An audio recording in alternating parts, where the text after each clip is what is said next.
So one of the very first updates that we have sort of worked on is on the knowledge base side, where we worked really hard on allowing complete folder uploads, right? I think earlier, you need to select a lot of documents, but what we realized is people have really good structures of documents, subfolders, folders within folders already on their desktop, already in a network storage drive.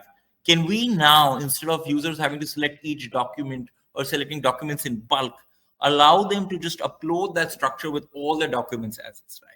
And that is allowing for bulk ingestion. So what we're very excited about is this ability now to go ahead, use the knowledge base. Let me bring this up and actually show you how it would work. And just click upload folder. And that's it. I can select a folder of my own rather than having to now, and here I have a sample folder. I'm just going to select that. I have subfolders in it as well. So I'm going to select the sample folder itself right now, and I'm going to upload it.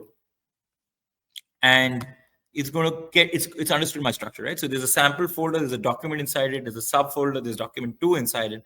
It's understood that structure. This can go multiple subfolders deep. I can decide my PDF processing mode, whether I want fast, medium, advanced. Let me say, let's say advanced for now, but we can also use Vision LLMs out here. So if you have something that has a lot of diagrams, a lot of images, those get processed fairly quickly as well. We create the structure as is. Let me create it, and there you have it. In the knowledge base, that structure exists. So now if I click, those documents are getting uploaded, document 1, document 2, real time folders are getting created. This can go up to 100 documents at a time, up to hundreds of subfolders as well. So it enables it to be really quick, really easy.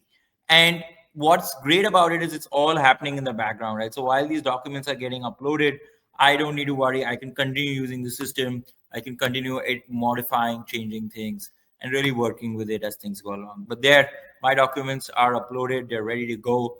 Let me see the sample folder. And there I see there's one document, there's a subfolder. You can see my documents all there. So what this allows us now is the ability to just upload our information as is, where is, including maintaining folder structures for later on administration.